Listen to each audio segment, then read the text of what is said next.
ایک بہو جو اچھے خاندان سے ہے، جو ذرا تگڑے خاندان سے ہے، اس بہو کے اوپر بھی کوئی سختی نہیں کی جاتی، اس کے اوپر کبھی کوئی پابندی نہیں لگائی جاتی، اس کو کہیں آنے جانے سے روکا ٹوکا نہیں جاتا، کیونکہ اگلوں کو پتہ ہوتا ہے کہ اگر ہم نے اس کو کچھ بھی کہا تو اس کے ماں باپ آ جائیں گے ہماری خبر لینے کے لیے۔ اور ایک بہو جو پیچھے سے ذرا تگڑے خاندان سے نہیں ہے، جس کے شوہر کی بھی مالی کنڈیشن ٹھیک نہیں ہے، تو اس کو خوب رگڑا لگاتے ہیں سارے گھر والے مل کر، سارے گھر کے کام کا پریشر اس بہو پر ڈال دیتے ہیں۔ وہ بیچاری نہ کہیں باہر آ جا سکتی ہے، نہ اس کو بازار جانے کی اجازت ہوتی ہے، کیونکہ اس کے اوپر گھر کے کاموں کا اتنا پریشر ہوتا ہے کہ اس کو کہیں آنے جانے کا ٹائم ہی نہیں ملتا، اس کو خود اپنے لیے بھی ٹائم نہیں ملتا۔ وہ بیچاری پریگننٹ ہے یا اس کے چھوٹے چھوٹے بچے ہیں یا وہ بیمار ہے، کبھی کوئی اس کی پرواہ نہیں کرتا، اس کے اوپر گھر کے سارے کاموں کا پریشر ڈال دیا جاتا ہے اور اس سے ایکسپیکٹ کیا جاتا ہے کہ اس کی کچھ بھی حالت ہے اس نے گھر کے سارے کام کرنے ہی کرنے ہیں، جیسے وہ تو انسان ہی نہ ہو۔ اچھا، سم کیسز میں ایسے ہوتا ہے کہ گھر کے بڑے اچھے ہوتے ہیں، بٹ جو نندیں ہوتی ہیں نا وہ اچھی نہیں ہوتی، وہ اپنے میکے میں جا جا کر اپنے والدین کے کان بھرتی ہیں اور پھر اپنی بھابھیوں کے درمیان میں اور اپنے بھائیوں کے درمیان میں جھگڑے کریٹ کرتی ہیں۔ آئی نو اب میری یہ بات سن کر بہت ساری نندیں اوفینڈڈ ہونا شروع ہو جائیں گی، میں بھی نند ہوں، بٹ میں الحمدللہ ویسی نند نہیں ہوں جن نندوں کے بارے میں میں بات کر رہی ہوں۔ یہ وہ نندیں ہوتی ہیں جو اصل میں تو کسی بھی بھابھی سے خوش نہیں ہوتی، انہیں نہ کبھی کسی بھابھی کا کام پسند آتا ہے، نہ انہیں کبھی کسی بھابھی کا گھر سنبھالنا اچھا لگتا ہے، خود یہ بڑے مزے سے اپنے گھروں میں لائک اپنے سیپریٹ گھروں میں رہ رہی ہوتی ہیں، اپنے شوہر اور بچوں کے ساتھ اپنے علیحدہ سیٹ اپ میں رہ رہی ہوتی ہیں، بٹ بھابھیوں کو وہ ہمیشہ اکٹھے ہی رہنا دیکھنا چاہتی ہیں۔ کیوں بھائی؟ بھابیاں انسان نہیں ہوتی ہیں، اب بھابھی عورت نہیں ہوتی، اس کا دل نہیں کرتا، اور بہت فطری بات ہے، جب بھی کسی لڑکی کی شادی ہوتی ہے نا، وہ ہمیشہ یہ چاہتی ہے کہ جب وہ بیاہ کر دوسرے گھر جائے تو اس کا الگ سیٹ اپ ہو، وہ اپنے شوہر اور بچوں کے ساتھ رہے۔ تو یہ بہت ہی فطری بات ہے جو ایک عورت کے اندر، ایک لڑکی کے اندر نا ان بلٹ ہے۔ تو مجھے ان نندوں کی سمجھ میں نہیں آتی جو جنہوں نے اپنے لیے الگ اصول بنا رکھے ہیں اور اپنی بھابھیوں کے لیے الگ اصول بنا رکھے ہیں۔ اچھا، اور تو اور مزے کی بات یہ ہے کہ ایسی نندوں نے خود کبھی اپنے ساس سسر کی عزت نہیں کی ہوتی، کبھی ان کو بیٹھ کر کھلایا نہیں ہوتا، کبھی ان کی خدمت نہیں کی ہوتی، بٹ ہاں اپنی نندوں سے وہ یہ ایکسپیکٹ کرتی ہیں کہ جی آپ ہمارے ماں باپ کی خدمت کریں، آپ دن رات بس ان کے پاؤں ٹانگیں دباتی رہیں، آپ نہ اپنی زندگی گزاریں، آپ نہ کہیں گھومنے پھرنے کے لیے جائیں، آپ کو کسی چیز کا حق نہیں ہے، ٹھیک ہے، آپ بس ہمارے گھر کی صفائیاں کریں، ہمارے گھر کے کھانے پکائیں، ہمارے ماں باپ کی خدمت کریں، ہمارے کنوارے بہن بھائیوں کو سنبھالیں۔ یہ وہ نندیں ہوتی ہیں، بٹ اپنے لیے ان کا کرائٹیریا بالکل ڈیفرنٹ ہوتا ہے۔ بھائی پہلے آپ تو کرو نا اپنے ساس سسر کی خدمت، آپ تو کرو نا اپنی نندوں کی عزت، آپ تو رہو نا جوائنٹ فیملی سسٹم میں، آپ تو کوئی رول ماڈل سیٹ کرو نا اپنی بھابھیوں کے لیے، تبھی وہ آپ کو فالو کریں گی نا، تبھی وہ آپ کی بات مانیں گی نا۔ خیر، بات کیا ہو رہی تھی اور بات کہاں سے کہاں چلی گئی، واپس آتے ہیں اپنے اصل ٹاپک کی طرف۔ اب ہوتا یہ ہے کہ جب گھر والے ہی 3-4 عورتوں کے درمیان میں اس طرح کے فرق کھڑے کر دیتے ہیں نا، تو وہ جو دیورانیاں جٹھانیاں ہیں ان کے آپس میں بھی تعلقات خراب ہو جاتے ہیں۔ پھر یہی عورتیں اپنے شوہروں سے بھی لڑتی ہیں کہ آپ کی ماں جو ہے وہ ہمارے ساتھ اس طرح کرتی ہے، بٹ اس کے ساتھ وہ ایسے نہیں کرتی، فلاں میری جٹھانی ہے تو اس کے ساتھ تو آپ کی ماں ایسے نہیں کرتی، میرے ساتھ ایسے کیوں کرتی ہے، حالانکہ میں تو دن رات ان کی خدمت کرتی ہوں، ان کی عزت کرتی ہوں، بٹ وہ میرے ساتھ کیوں زیادتی کرتی ہیں۔ اس طرح پھر بیویاں جو ہوتی ہیں نا وہ اپنے شوہروں سے جھگڑا کرتی ہیں۔ اب ہوتا کیا ہے، پھر شوہر اور بیوی کے آپس میں تعلقات خراب ہونے شروع ہو جاتے ہیں۔ دیکھیں، اس میں شوہر کا بھی کوئی قصور نہیں ہوتا۔ ہم عورتیں جب شوہروں سے ان کے گھر والوں کے رویوں کی شکایت کرتی ہیں تو شوہر بیچارہ کیا کر سکتا ہے، وہ کیا کرے، وہ جا کر اپنی بوڑھی ماں سے لڑے، یا وہ جا کر اپنے بوڑھے باپ سے لڑے، یا وہ جا کر اپنی بہنوں سے لڑے۔ تو ایسے میں آپ لوگ بھی تھوڑا انڈرسٹینڈ کیا کریں کہ شوہر بھی نا بیچارہ بے بس ہوتا ہے۔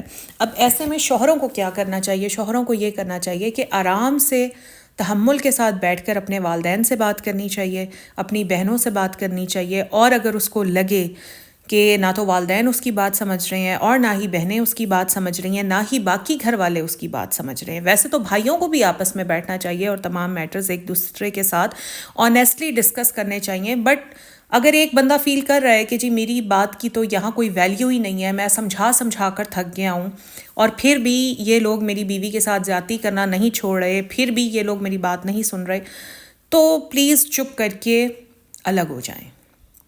اگر آپ کے پاس الگ ہونے کے پیسے نہیں ہیں، اگر آپ رینٹ پر گھر افورڈ نہیں کر سکتے ہیں تو پھر اسی گھر میں نا اپنا کچن علیحدہ کر لیں. کمرہ تو آپ کے پاس ہوگا ہی، ظاہر ہے ہر کپل کا ایک سیپریٹ روم تو ہوتا ہی ہے، چپ کر کے اپنا کچن الگ کر لیں. اور اگر کچن الگ کرنے کے بھی پیسے نہیں ہیں یا گھر میں جگہ نہیں ہے تو پھر چپ کر کے خاموشی کے ساتھ اسی گھر میں رہیں. پھر لڑائی جھگڑے کرنے کا کوئی فائدہ نہیں ہے، پھر ایک دوسرے کے ساتھ منہ بنانے کا کوئی فائدہ نہیں ہے، کیونکہ یو ہیو نو آپشن. ایک ہی گھر میں لڑ جھگڑ کر ایک دوسرے سے منہ بنا کر نہیں رہا جا سکتا. وہ تمام عورتیں جو ایسے مشترکہ گھروں میں رہ رہی ہیں اور ایسے ہی مشترکہ مسائل کا شکار ہیں، میں ان کو بھی یہ کہوں گی کہ اگر آپ کے ہسبینڈ کی مالی حالت ٹھیک نہیں ہے، وہ رینٹ پر گھر افورڈ نہیں کر سکتے، تو پلیز اپنے ہسبینڈ کو مجبور نہ کریں. ظاہر وہ کہاں سے لائیں گے اتنا پیسہ؟ وہ چوری کریں گے، ڈاکہ ڈالیں گے، کہاں سے لائیں گے اتنا پیسہ؟ بلکہ آپ کو چاہیے کہ ایسے حالات میں آپ اپنے ہسبینڈ کا ساتھ دیں اور اللہ تعالیٰ سے دعا کریں. دیکھیں، وسیلے اللہ تعالیٰ نے بنانے ہوتے ہیں، ذریعے صرف اللہ تعالیٰ کی ذات ہی پیدا کر سکتی ہے، تو آپ اللہ تعالیٰ سے مدد مانگیں بس. باقی میں تمام عورتوں کو ایک اور بات بھی کہوں گی کہ اگر آپ کے ساس سسر آپ کے ساتھ اچھا سلوک نہیں کرتے، اگر آپ کی نندیں آپ کے ساتھ اچھا سلوک نہیں کرتی، آپ کی جٹھانیاں یا آپ کی دیورانیاں آپ سے اچھا سلوک نہیں کرتی، آپ کے ساتھ زیادتی ہو رہی ہے، آپ کے بچوں کے ساتھ زیادتی ہو رہی ہے، آپ کے شوہر کے ساتھ زیادتی ہو رہی ہے، چپ کر جائیں. اگر آپ کے پاس کوئی آپشن نہیں ہے نا تو پھر چپ کر جائیں. اگر آپ سیپریٹ نہیں ہو سکتی، آپ کے پاس کوئی آپشن نہیں ہے، چپ کر جائیں اور اللہ تعالیٰ پر چھوڑ دیں. دیکھیں، پھر جب اللہ تعالیٰ دکھاتے ہیں نا، پھر ساری دنیا دیکھتی ہے. سو آپ چپ کر جائیں، بلا وجہ نہ جھگڑیں، بلا وجہ گھر کا ماحول نہ خراب کریں، اپنے بچوں کو نہ دکھائیں کہ آپ کس نیچر کی ہیں، آپ کتنی اریٹیٹڈ رہتی ہیں، آپ کو کتنا سٹریس ہوتا ہے، because you have no option.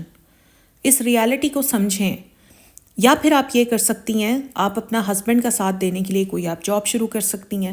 اگر جاب نہیں شروع کر سکتی تو آپ کوئی آن لائن کام، گھر سے کوئی کام شروع کر سکتی ہیں.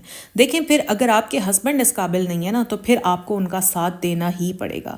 دو لوگ جب مل کر ارن کرتے ہیں تو ظاہر ہے پیسے زیادہ آتے ہیں، پھر آپشنز بڑھ جاتے ہیں، آپ اپنی مرضی کی کافی چیزیں کر سکتے ہیں. تو دیکھیں، آپ کے پاس دو ہی آپشنز ہیں. اب یہ میں تمام ان عورتوں سے بات کر رہی ہوں جو مینٹل سٹریس کا شکار ہیں، جوائنٹ فیملی سسٹم میں رہتے ہوئے اپنے گھر کے لوگوں کی زیادتی کی وجہ سے مینٹل النس کا شکار ہیں. ان عورتوں کے لیے میں یہ بات کر رہی ہوں کہ آپ کے پاس دو ہی آپشنز ہیں. یا تو صبر کریں، چپ کر کے بغیر منہ بنائے، بغیر لڑے جھگڑے، آرام سے سکون سے اسی گھر میں گزارا کریں کیونکہ آپ کے پاس کوئی آپشن ہی نہیں ہے. یا پھر اپنے ہسبینڈ کے ساتھ کھڑی ہوں، شانہ بشانہ کام کریں، پیسے کمائیں، چاہے جو بھی حلال ذریعہ آپ اختیار کرنا چاہتی ہیں وہ ذریعہ اختیار کریں، پیسے کمائیں، اپنے شوہر کے شانہ بشانہ کھڑی ہوں، اپنا رینٹ کا گھر لے لیں، اسی گھر میں اپنا کچن بنا لیں، جس طرح سے بھی آپ کرنا چاہتی ہیں کریں، لیکن پھر آپ کو آپ کے ہسبینڈ کے ساتھ شانہ بشانہ کھڑا ہونا پڑے گا. آپ اپنے ہسبینڈ کو ان کی طاقت سے زیادہ کمانے کے لیے پریشرائز نہیں کر سکتی کیونکہ شوہر بھی بہرحال انسان ہی ہے نا، اس کی بھی تو کام کرنے کی ایک کیپیسٹی ہے نا. سو اگر حالات بدلنے تو خود اپنے ہسبینڈ کے ساتھ شانہ بشانہ کھڑی ہوں. اینڈ آئی نو میری اس ویڈیو کو دیکھ کر بہت سارے لوگ یہ کہیں گے کہ آپ کس طرح کی آپ پٹیاں پڑھا رہی ہیں اور کس طرح کی آپ باتیں سکھا رہی ہیں. میری بات سنیں، ایک عورت جو ہوتی ہے نا، جو اپنا سب کچھ چھوڑ چھاڑ کر آپ کے گھر میں آئی ہوتی ہے، ٹھیک ہے، اس کا بھی کوئی حق ہوتا ہے. وہ آپ کے لیے دن رات کام کرتی ہے، آپ کے لیے کھانے پکاتی ہے، آپ کے لیے کپڑے دھوتی ہے، آپ کا گھر صاف رکھتی ہے، آپ لوگوں کو خوش رکھنے کی کوشش کرتی ہے. اس کے باوجود آپ لوگ کسی بھی طرح سے اگر مطمئن نہیں ہوتے، کچھ لوگوں کی تو عادت ہوتی ہے کہ بہو کے ہر کام میں کوئی نہ کوئی کیڑا نکالنا ہی ہوتا ہے. اس نے سالن بنایا، کچھ اب سالن اچھا بنا ہوا ہے مگر یہ کہہ کر کیڑا ضرور نکالنا ہے کہ فلاں چیز اگر زیادہ ڈال دیتی نا تو سالن بہت اچھا بن جاتا. مطلب مجھے اس سینٹینس سے اتنی کوفت ہوتی ہے نا کہ یار میں نے گرمی میں کھڑے ہو کر اس طرح سے سب کے لیے بنایا اور پھر بھی پسند نہیں آیا. بھئی اگر آپ لوگوں کو نہیں پسند آتا تو پھر آپ خود بنا لیا کریں، ہے نا. ایسے ہی ہونا چاہیے کیونکہ عورت بھی انسان ہوتی ہے. وہ جو آپ کی بہو ہے جو آپ کے گھر میں آئی ہوئی ہے وہ بھی انسان ہے، وہ بھی تھکتی ہے، اس کو بھی گرمی لگتی ہے، اس کا بھی دل کرتا ہے ریسٹ کرنے کا. جس طرح آپ لوگ مزے سے آرام سے اپنے کرسیوں پر بیٹھے ہوتے ہیں اور وہ گرمی میں کھپ کر آپ لوگوں کے لیے پکا رہی ہوتی ہے اور آپ بدلے میں یہ بھی نہیں کہہ سکتے کہ تھینک یو. یا آپ بدلے میں یہ بھی نہیں کہہ سکتے کہ بہت اچھا کھانا بنایا یا شکریہ کہ تم نے ہمارے لیے کھانا بنایا. تو تھوڑا سوچیں اس بارے میں. بہو بھی انسان ہے اور اس کے بھی اتنے ہی حقوق ہیں جتنے آپ لوگوں کے ہیں. تو بس یہ میرا آج کا ولاگ تھا. آئی ہوپ آپ لوگوں کو اچھا لگا ہوگا. اگر اچھا لگا ہے تو پلیز ضرور لائک کریں، کیونکہ آگے آنے والے ولاگس میں بہت اچھے ٹاپکس آپ لوگوں کے ساتھ ڈسکس کروں گی. سو میرے ساتھ ان ٹچ رہیں. ولاگ اچھا لگا ہے تو لائک کریں. چینل پر فرسٹ ٹائم آئیں تو میرے چینل کو سبسکرائب کر لیں. فرینڈز اینڈ فیملی کے ساتھ ضرور شیئر کریں. اپنا خیال رکھیں. خوش رہیں یار. اللہ حافظ.